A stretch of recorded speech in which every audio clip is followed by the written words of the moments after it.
Oh. What's that? You want a pistache?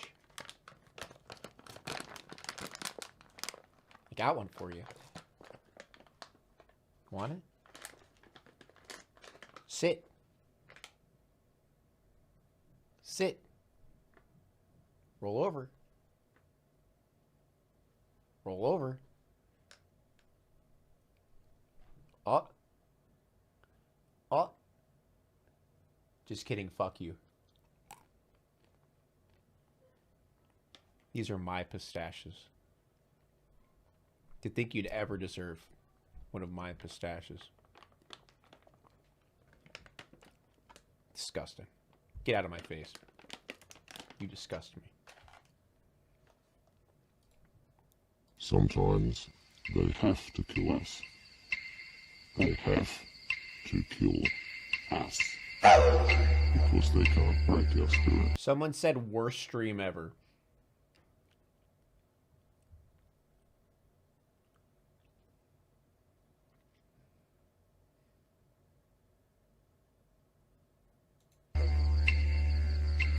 Sometimes our Father does not allow them to kill us.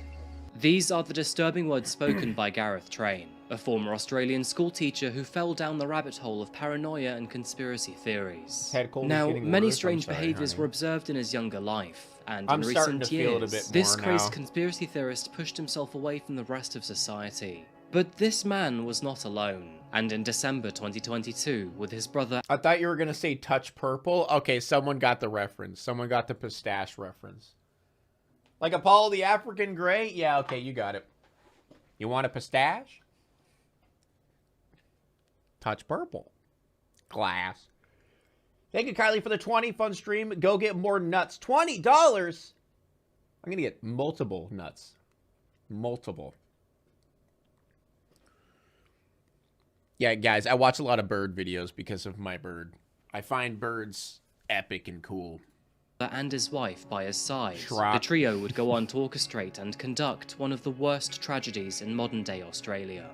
But who exactly were the Train family? What were the warning signs? What heinous actions did they commit? And what can we learn from all of this? Welcome back to Coffee House Crime, folks. My name is Adrian, and today we're analysing the case of the William shootings. With this happening only 1 month ago, the details found in this case are You know what I'm starting to realize?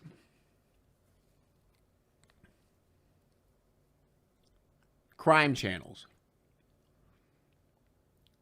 You know, like crime channel. I mean, don't get me wrong.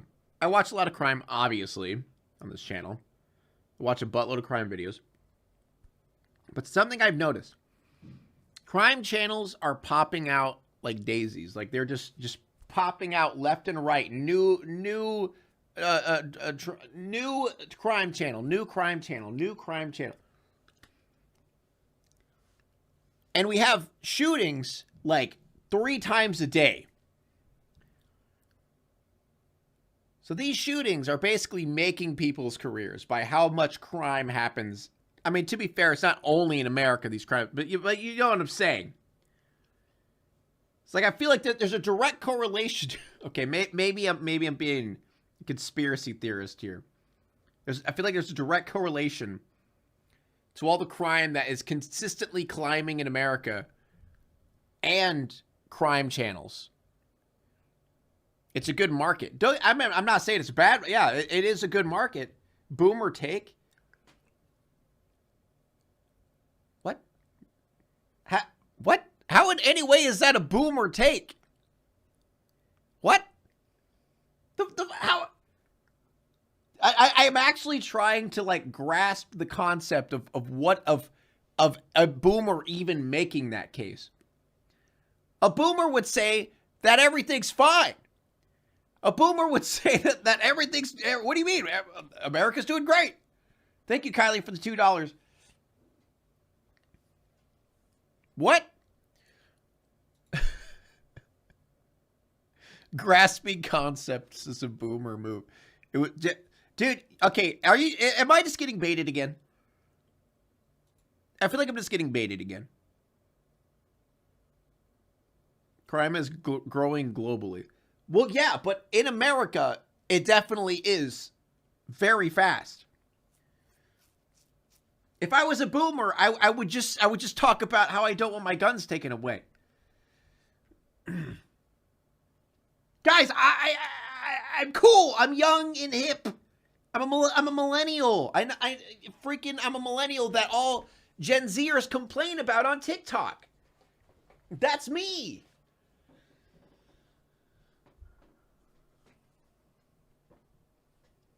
I'm that person on TikTok that's like these freaking millennials. You know those people? Like they make their fucking TikTok videos. This is totally what millennials do. Check, please. Oh boy, I gotta take out my laundry. The 90s were the best.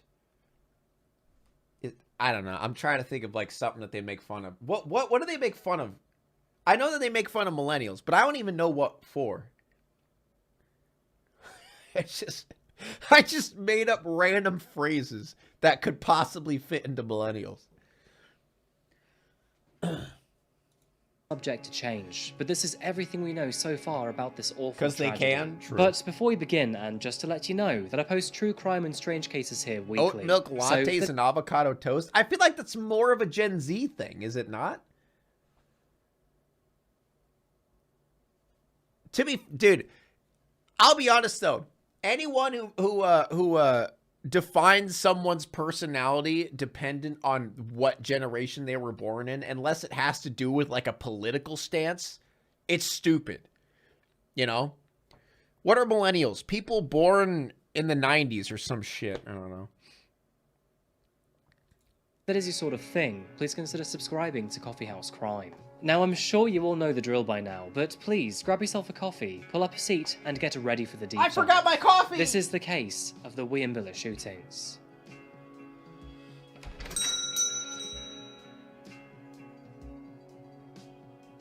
But Gen Z built different. My son is Gen Alpha, so I just want to mention all you Gen Z fucking losers out there, my son is Gen Alpha.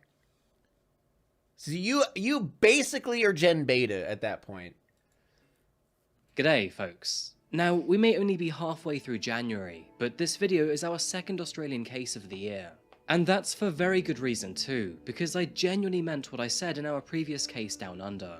That being, Australia is a country full of many peculiar, fascinating, and sometimes terrifying creatures. And their murder cases tend to fall under the same category as well. Today's case pulls us towards the great outback of Queensland, Australia. And nestled deep in the Western Downs region of this state lies a small town named Chinchilla. Dude, there's no way there's a town called Chinchilla. That's so fucking hilarious. I don't know. Dude, that makes so much sense that a town in Australia is named Chinchilla. Not to be confused with the soft and adorable animals that we often keep as pets. I have 3 of those. Chinchilla is a semi-modern town situated within Australia's rough and rugged terrain. Found almost 200 miles northwest of Brisbane and with a population of 7,000 residents. You won't find much to occupy an afternoon here. But Chinchilla is known for one very quirky event, and that's the Melon Festival. And hosted once a year in this sleepy town, it has earned the nickname of the Melon Capital. Owing a remembrance to its history, the town's name is a corruption of the Aboriginal word Tintinchilla, which is the indigenous population's indication of cypress pine. The town was established in 1877, when Queensland's railway extended out from its capital, Brisbane. And in the years since then, it has primarily been focused on the agricultural industry, with beef, pork, wool and horticulture as significant players in the local economy. And interesting fact, but Chinchilla will soon be home to one of Australia's largest solar farms, with the Western Downs Green Power Hub currently under construction just 15 miles southeast from town. Anyway, there really isn't much else to shout about here. Chinchilla is a great place to live if you want to stay far. Dude, it's literally just a butthole, but with a bigger opening. That's all a kangaroo pouch is. Away from the hustle and rush of big cities. But otherwise, it's very quiet and peaceful here. And that's how many locals described the area. That is, until December of 2022. Found 25 miles southwest of Chinchilla, and for want of a better phrase, out in the middle of nowhere, was the Train's residence. And here, in this farmhouse, lived Gareth Train and his wife Stacey Train. Now, usually, these stories begin with a person worthy of remembrance, but in this instance, just like the case of Bianca Edmonds, it is debatable if Gareth should be remembered at all. Aged 47 in 2022, he was the older brother of Nathaniel, who was 1 year his junior at 46. The two were born in the mid-70s to their late mother Gwen and their father Ronald. Ronald was a pastor of a local Baptist church. I'm going to bed, good night. I don't fucking know you. You come to my chat, say, hi, I'm going to bed, good night. Who are you? Who are you? Do I know you? You know what? Now I'm just going to be extra loud to make sure that you don't go to bed. Keep on my stream, and I'm just going to annoy you the rest of the fucking night. You're not going to bed. Who does that? Who did that? Hey, it's me. Good night. Bye. Never met you before. Never seen your name before in my chat. Never met you before. Don't know who you are. You're talking to me like we've known each other for years. I don't know. No. You're not going to bed. Fucking bad night, actually. Bad night. Not good night. I'm not getting mad at chat, by the way, because that must be a new viewer. Okay, when I say chat, I mean like regular viewers. The title of the stream, when I say I'm not getting mad at chat, I mean people who are normally here. This is a rando, all right? This is someone I've never seen before. All right? Doesn't count. Which, of course, influenced the young boy's religious and therefore worldviews while growing up. Now, people who knew of Ronald were cautious of his teachings, as, unfortunately, he appeared to be on the more extreme side of Christianity. For example, he believed that marriage was crucial to God and to society, and even went as far as to refuse to accept women in any leadership positions. But regardless of the religious influence in the beginning, both Gareth and Nathaniel were initially pleasant children. The two fit in relatively well in school, and to begin with, nothing seemed abnormal name I will about not them. get mad at random But moving people. into his teenage years, Gareth became increasingly hard to manage. He was very volatile and controlling, which of course made him in turn hard to control. These problems extended into education, evident in the amount of trouble he would get into at school while living in Brisbane, and then when he moved to Toowoomba. He also developed a dark obsession with guns, and now that his family moved out to the countryside, he would often practice his shooting skills using kangaroos and rabbits as living targets. Local Oh, boy. Yeah, red flag.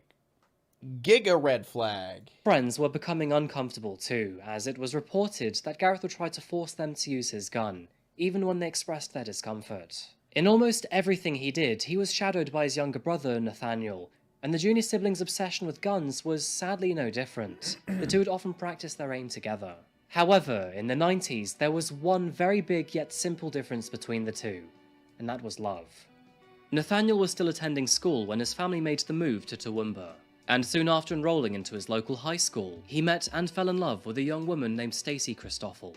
Feelings quickly evolved and grew between the two, and with the influence of Nathaniel's pastor father, who strongly believed in the sanctity and cruciality of marriage, they married in 1995 at the tender age of 18. Multiple things happened after this, but the condensed version of events is that 1 year later, in 1996, Nathaniel and Stacey had their first child, Madeline, and in 1998 welcomed their That's what happens with Christianity weirdos, where they're like, I'm not going to have sex until we get married, so let's hurry up and get married so I can boink you and have a child a year later when I'm 19 and then abuse them. Not good. their second child, Aiden. Now, the next generation of the Train family may have started quite early when compared to more typical standards. But with 2 children and a purchased property, things appeared to be positive and harmonious. However, that would all change just 1 year later, when, after a devastating family feud, Nathaniel and Gareth cut all ties with their parents, taking Stacey and their 2 children into the silence with them. And this is where the story becomes even more bizarre. In that very same year, Stacey made the incredible, unusual decision to leave Nathaniel for none other than his older brother, Gareth. And this was despite having 2 children aged under 4 years old. Which, by the way, how does that work? Would Gareth now be the uncle or the stepfather? Wait, hit me again with that. Hit me again with that. Throw it back. The brother, Gareth. Throw it back hard. And this was despite having 2 children. Bizarre. In that very same year, Stacy made the incredible, unusual decision to leave Nathaniel for none other than his older brother, Gareth. And this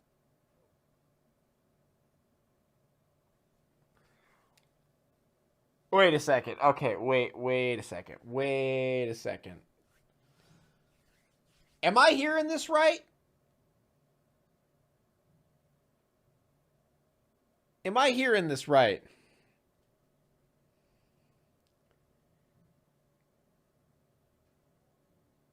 Okay, hit me with that again. Hit me with that again. All right. In that very same year, Stacy made the incredible, unusual decision to leave Nathaniel for none other than his older... So Stacy Nathaniel... She has Nathaniel for his older brother, right? ...brother, Gareth. And this was despite having 2 children aged under 4 years old. Which, by the way, how does that work? Would Gareth now be the uncle or the stepfather? Okay, all right. It's a bit of a brain burn. Okay, all right, I get it now. Okay, it threw me off. I thought it was like an incest thing for a second. I think I get what's going on now. Now, it is not clear why Stacy left Nathaniel for Gareth, but it is argued that Gareth's extremely controlling behaviour was the ultimate culprit in getting the better of them both. And so, moving forward, to build some emotional distance, Nathaniel moved to northern Queensland, while Gareth and Stacy moved to Cairns. But the relationship between all 3 of them remained amicable.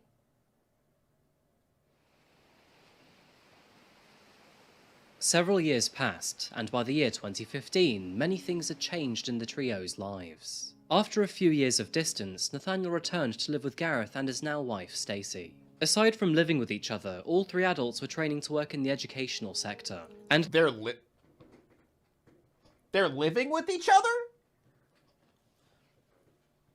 So your wife leaves you for your older bro, and you want to live with them? throughout the next decade or thereabouts, they all worked in various schools. While Nathaniel took employment as the principal of Innisfail East State School, Stacy became the principal of Proston State School, before moving to Camberwell State School, where Gareth then joined her as a teacher. But while here, locals were shocked by the couple's behaviour, and this was for very good reason too. Gareth was often seen butchering pigs next to the school oval, where he then hung their carcasses in full view of children. And in parallel to this, Stacy was said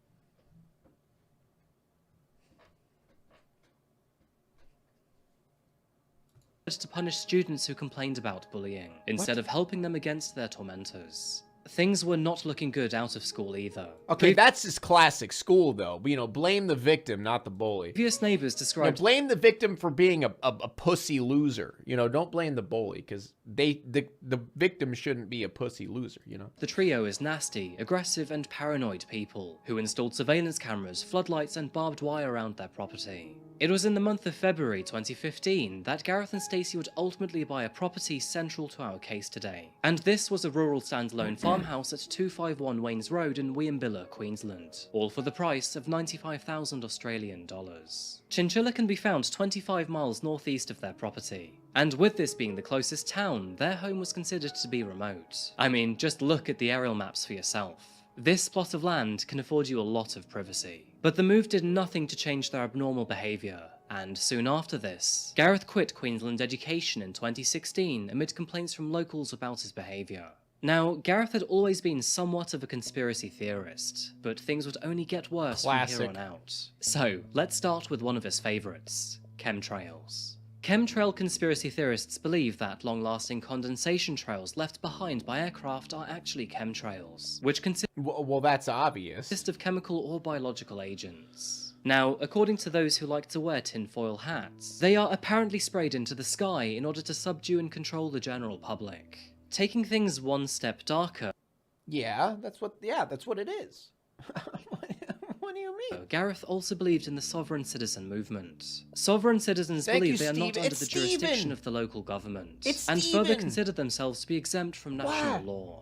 Not believing in popular social media platforms either, he took to small fringe websites instead to voice his opinions. And on one of these sites, Gareth claimed that the CIA invented the web to infiltrate, manipulate, and control the general public. He further believed that Princess Diana's death and 9/11 were both occult blood sacrifices, and that the Dude, finally someone gets it. I've been saying this for years. Okay, finally someone Port else. Arthur Massacre, which is Australia's deadliest mass shooting in history, was an inside job and false flag operation Okay, I remember watching a video on this. used to disarm the Australian population. In November of 2020, he posted online to say, anyone who watched the live media coverage at the time and was aware of the political deceit lead-up knows that this was a government psychological operation. So he's basically the guy that Alex Jones makes money off of. That's basically who this guy is. Disarm the Australian population. Gareth also claimed in these posts that politics is nothing but interactive entertainment used to keep the brain-dead masses distracted. He also openly threw his disgust at This police is the and average special Alex operations Jones teams, viewer. claiming that if you are a freedom lover, protester, Christian or patriot, then you will be punished. As the months trickled by, Gareth slipped deeper and deeper into these conspiracy theories, and the further he went, the more he pulled Nathaniel and Stacey in with him.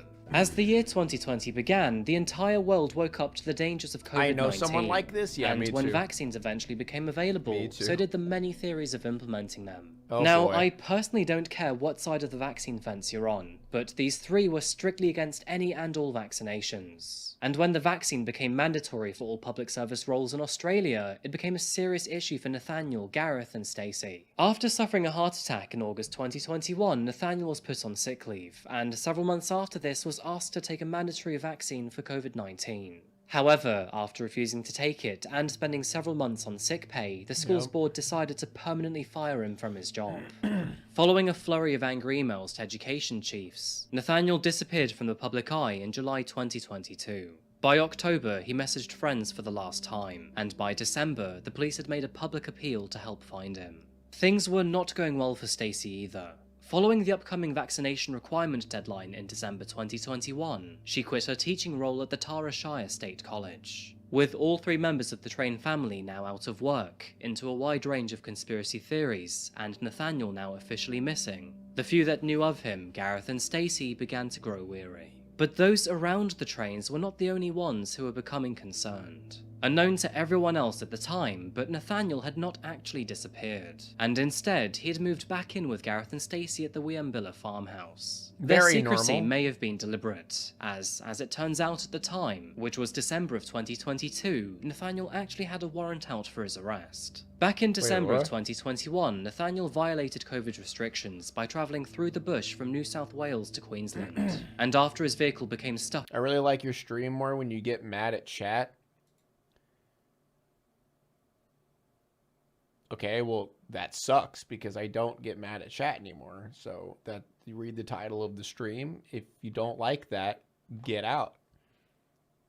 Because I don't get mad at chat. I'm a very respectful person. in a bog, he abandoned it, along with his 2 firearms. Now, Nathaniel also suffered a It's funny driving when you offense get back upset in at chat. 2014. Well, that sucks for you because you're not going to be laughing anymore because I'm not going to get mad. But otherwise, all 3 members of the Train household were surprisingly squeaky clean when it came to the law. By now, their property had become entirely off-grid, with solar panels and water tanks rendering the house fully self-sufficient. And this was apparently for very good reason too, as all 3 of them were certain that the apocalypse was coming. Here we Referring to rural Queensland as the Badlands, Gareth posted on a fringe forum to say, "Bad cops, bad mobile service, bad roads, bad council, bad ice addicts, and bad youth crime. But still..." Wait, what's ice addicts? Is ice like slang for cocaine? The very best spot to be living free. The Train family were mysterious and strange to say the least. You could argue that all 3 were successful teachers, and, as is often the case with such Meth? a role, were also Maybe it's nurturing meth. people. But by Oh, that Australia's makes summer sense. months Yeah, like crystal meth. Meth. I'm making a crystal mess with my crystal meth. 2022, all 3 had become negative, combative, and despondent. Even still, nobody expected what was about to go down on December the 12th. Meet me at the mall. It's going down. December 12th, 2022. Ice It is was a frozen Monday water? in the middle of Australia's summer, and Wiambilla was enjoying a mostly sunny afternoon. With temperatures peaking at 34 degrees Celsius or 93 Fahrenheit. Sorry, YouTube. Following the disappearance of Nathaniel Train, New South Wales Police had made the request to Queensland Police to conduct a welfare check at Gareth's property. Nathaniel hadn't made any public contact since October, and he still had an ongoing active arrest warrant. With a missing persons case, a warrant, and previously sending his estranged wife threatening text messages, officers were keen to locate his whereabouts. And so, in an effort to find him, 2 police officers from the nearby town of Tara met with 2 officers. I don't like that they're showing their pictures like this. This is a dead person shot. You know what I mean? Like this is the picture they show when they show victims. I don't like this. From Chinchilla, before travelling to the Train farmhouse located on Waynes Road.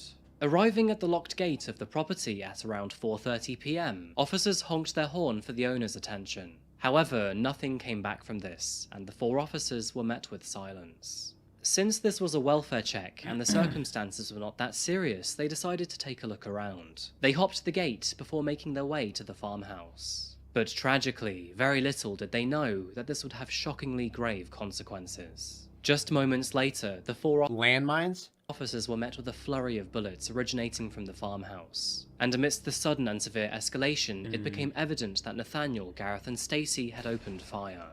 2 officers immediately fell to the ground, while the other 2 darted for cover. Police Constable Rachel McCrow and Police Constable Matthew Arnold were the 2 to collapse. Matthew had been hit near his spine, while Rachel was shot in the leg. Hauntingly, as the 2 lay there on the floor, Gareth and Nathaniel appeared from the property, and after approaching them by foot, they aimed at Rachel's and Matthew's heads and shot them in execution style.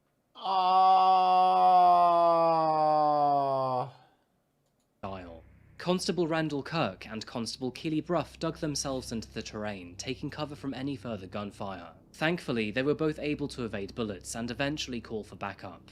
But the Train family were not willing to let them go without a fight. So, in an attempt to flush the officers out of cover, they lit multiple grass fires around the property. In the distance, while hearing gunshots and noticing smoke over the treetops, Alan Dare, who was a neighbour of the Train family, arrived to see what was going on, bringing his friend Vic along with him. The scene was confusing at best, and Alan had no idea what he was walking into. But after scouting around outside the property, he too was met with a flurry of bullets. And tragically, as he tried to flee back to his car, he too was shot in the back, with Vic managing to escape by the skin of her teeth.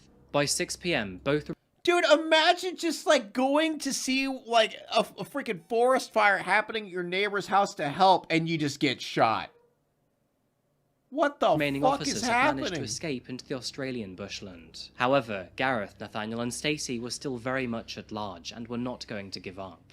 An emergency declaration zone was established around the property, and what followed next was a 5-hour-long siege operation conducted by 16 special officers from the Special Emergency Response Team, also known as CERT. Equipped with a military-spec Lenco Bearcat armoured vehicle and air support from above, CERT were well prepared for the task ahead. Nathaniel, Gareth and Stacey fortified themselves inside the farmhouse, and as the Australian sun disappeared over the horizon, the sounds of intermittent gunfire echoed throughout the dark bushland. Spanning over the next few hours, CERT communicated with all officers and personnel assigned to the operation, and through these communications, the following was recorded.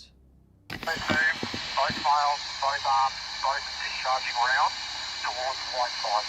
Both males are down beside the couch and still with weapons pointing white side. Female unsighted. Further shots fired, further shots fired. Pointing their weapons right side, charging them. One of the POIs is now at the rear of the vehicle and facing black side. Weapon facing black side. Both POIs now weapons facing white side. And as you can see there, they've got the spotlight on top of the utility and discharging weapons white side.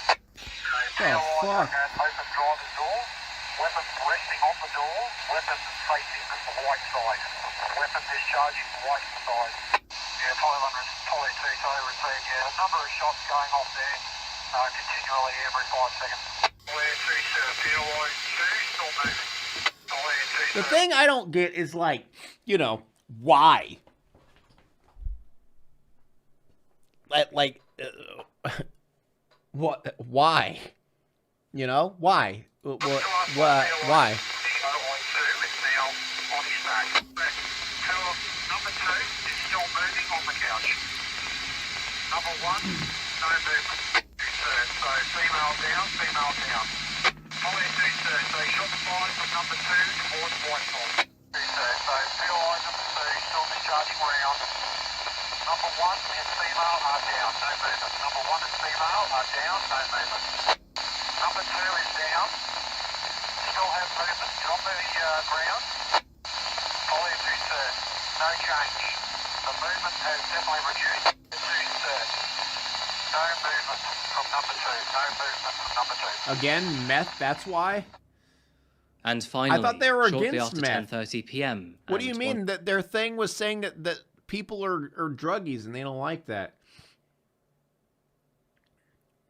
Their brains broke. Yeah, this is what happens with people who are, for lack of a better word, stupid and listen to QAnon type shit and go down conspiracy rabbit holes. Once enough confidence was restored. So, I mean, I don't know a better word. Like, because I guess if they're led down the right path, like if they were listening to the right people, maybe they wouldn't be like this. Easily influenced? Nah, they're stupid. They're stupid. officers successfully breached the train farmhouse. Nathaniel, Gareth, and Stacy had all been fatally shot, and all were pronounced dead upon. I feel like it goes beyond that. Sheep? Yeah, not lions like us. They're sheep, and we're lions. Securement, thus leading to the end of the tragic Wiambilla shootings. As you can imagine, the people of Australia were devastated by the news, and in a country where firearms are so hard to access, many were confused as to how all of this could have happened. Queensland police described the attack as an unimaginable tragedy, declaring it to be the force's largest loss of life in a single incident in many years. Out of respect... Dude, the fact that is one of the most deaths in a shooting in years. Listen, guys, do you hear that? In years. We've had 4 in 2 days with more deaths in every single shooting. In 2 days, man. This is years. Years. Jesus Christ, man. Dude, get good, honestly. Like, that's all I could say. Get good. America's doing way better than you guys. Come on. Our kill count is so much higher. State flags were lowered to half-mast across the country, and many buildings across Australia were illuminated in blue. It's such a big deal that they literally have... Dude, imagine if we had to have... Dude, our flags in every town in the entire country would be at half-mast every day. Like... This blows my mind. Like, when I bear with me when I say this. Only 2 people died. Now, regardless, it's not... Saying only is ridiculous. But in comparison, only 2 people died in a shooting. And they go to this... This is how crazy it is for them. And we do this every day. More deaths than just 2 every day. And it's kind of weird that in Australia, it's insanely hard to get a gun. I don't know. I don't know. Is there a correlation? Is there some sort of connection that we can be making there? No. It's not that. It's not. No. It's a people problem. Americans are just naturally more violent. That's what it is. Yeah. It has nothing to do with the gun laws. No. And white to honor the victims. Murdered by the hands of our despicable perpetrators were an innocent neighbor and 2 police officers, both of whom were very early into their 3, careers. not 2. 3. And the I Queensland Police forgot about the Commissioner, neighbor who visited the crime scene the very next morning, stated that both officers didn't stand a chance in the attack. After graduating from the police academy in June 2021, Rachel had only been on the job for 1.5 years. Dude, I forgot about the neighbor because it was such an unnecessary death. Described as a warm-hearted person. It was just out of nowhere. Could light up any room in the darkest of days. She was a beautiful woman who loved her family, her dogs, and would do anything for her friends. Matthew Arnold had been sworn in yeah, as it's a the police video officer in games, March guys. That's what it 2020, is. Meaning he wasn't because even 3 Australians years don't into play his video service as a games. police officer.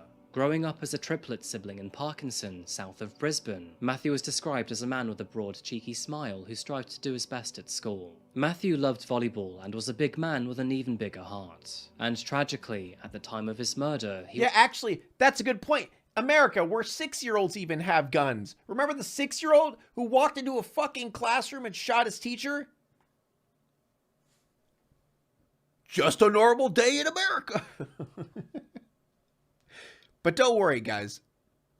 It's not the gun restrictions. Holidays. His car was already packed up to return to his family. There's no correlation here. Randall Kirk survived the attack, but suffered from shrapnel entering his leg. After being fired at, he was able to jump into his vehicle and flee the site, with bullets hailing through his truck on the way out. And after creating a safe... I think one of the dumbest things I've heard, which I thought was hilarious, is it was actually someone who I know IRL. They're old, but they're like, yeah, the reason all these shootings are happening is just we don't have God in our families anymore. Like if we had religion in our families like the good old days, we wouldn't have as many shootings. It's like, what are you talking about? We get thoughts and prayers every time, bro. It doesn't help. Safe distance, he sounded the alarm to the local police. Randall has already had surgery, and considering this case is so fresh, he hasn't yet made a full recovery, but fortunately is expected to. Keely Bruff was the other officer to survive the attack. She ran into the nearby shrubs where she tried to hide out of view from the heavily armed gunman. Damn, you got me set up, girl. Sheesh. Can you check DoorDash real quick and see if Ezra is here yet? Yeah. Okay. Because my phone's off, so can you do it right now on? Mm-hmm.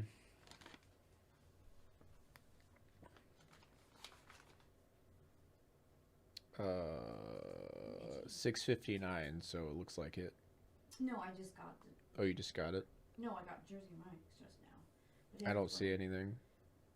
Just the 7:01 order was dropped off. Can you look and see? I'm just scared to open DoorDash because my phone's gonna die. Because DoorDash is stupid and breaks my phone every time. Back upstairs. Go. Here, you just take my phone. Whenever it opens, it's stuck there. Pig eating like a king. Yeah, I got Jersey Mike's fresh yeah, it's there. apple muffin. Look at that. Look at that. Dude, she baked fucking blueberry scones and apple muffins. You're jealous. While contacting the authorities. It's fine. As they lit fires into the long grass, Keely sent text messages to her loved ones saying goodbye. Alan was the third and final innocent victim of this case, which is a real tragedy, as he was murdered in the act of wanting to help with whatever was happening. He was born on September 11th, 1964, and was aged 58 when he died. He was a dearly loved husband and father, and was never afraid to help others. Prime Minister Anthony Albanese... Unfortunately, it's culture and pure irresponsibility. So, the reason we have all these shootings is because our culture. It's just in our nature, you know, just our culture. We shoot people because that's just what we're Americans. It's what we do. I mean, come on, it's our culture. What? Kind of?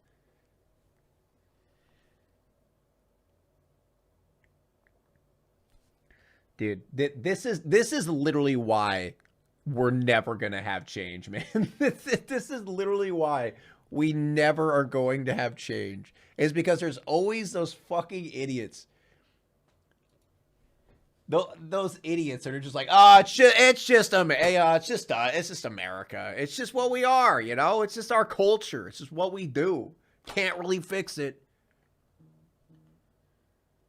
Albanese said Alan did the great Australian thing and went to help, and has been posthumously awarded the Queensland Police Bravery Medal. As the people of Australia woke to the awful news, some began to search the Train family's name I'm on not the saying internet, it's good. and No one's what saying it's they good. found But was if you're very stupid concerning. enough Several to actually say the reason we have so many shootings is just because it's in our nature as Americans, you're fucking stupid. You're so dumb. Do you know how many people probably in Australia have the tendencies and the capabilities to go on a mass shooting spree? But guess what? They can't just walk into a store, buy a gun, and walk out and shoot people. They can't do that because guess what they have? Strict gun laws. Oh, God. Oh. People eventually came My across mind Gareth's is YouTube literally channel, melting. and to add to the ever-developing story, they realised he uploaded a video during the siege. All of his videos were published less than 1 month before the attack, and all of the content was, to be Does this completely count blunt as with Pig you, getting the mad most at chat? You know what? I don't even care. Yeah, you could consider it that. This is me just getting mad at general things. And you could say, oh, it's politics. Oh, it's this is so far beyond politics, man. This is common sense. That's all it is. It's not politics. It's literally common sense. That's how far beyond it is. You know, there's probably gonna be people in the fucking comment sections when they watch this video. Oh, I freaking hate when Pig gets political in these videos. It's not politics at this point. It's not anymore. It's common sense. That's all it is. If you think me saying that we need stricter gun laws is considered politics, you're stupid. Most incoherent rubbish I've had the displeasure to come across. If you've watched my video on Lyndon McLeod, you will likely know exactly what kind of content I'm talking about here, with a lot of his videos being edgy, erroneous, and uneducated. I mean, for example, just listen to some clips from his earlier videos. Sometimes they have to kill us. Okay, all right. Okay, we got the gist of the video because I want to talk for a second because someone mentioned gun owners find it disgusting.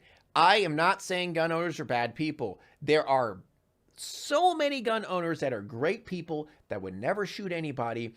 And guess what? There are also so many gun owners that highly agree that we need stricter gun laws. Did you know that? Not every gun owner is just the K-Kona. They want to carry their gun around everywhere they go. Try to take it from me, liberal. Come over here and grab my balls and kiss me on the lips for it. Come on, take it from me, please. I'm begging, touch me. You know, it's not like that. A lot of them are actually pretty sensible people who are like, wow, you know, stricter gun laws would not be a bad thing at all. Did you know that? That's what a lot of gun owners do. Hell, I'm probably gonna get a gun. Did you know that? I'm highly against, you know, like I'm highly for gun law restrictions or whatever, but I'm probably gonna get a gun. Is that even possible? Yes, it is. I just hate the concept of people thinking that, you know, it's either you're all against guns or you're all for guns. No, there is a very perfect middle ground that we could be living in. But for some reason, all the extremes on both sides are just pulling at each other, and it's just ruining everything. I hate guns, but I own one for protection. Exactly. Aren't you on a list? No, I'm completely fine. I'm normal. Liberal thinker with a gun? Not in my America. It's not, see, I don't want to label it as something. It's not liberal. It's not conservative. It's not left. It's not right. It's, hey, I want people to stop dying in our schools. That's what it's called. That's it.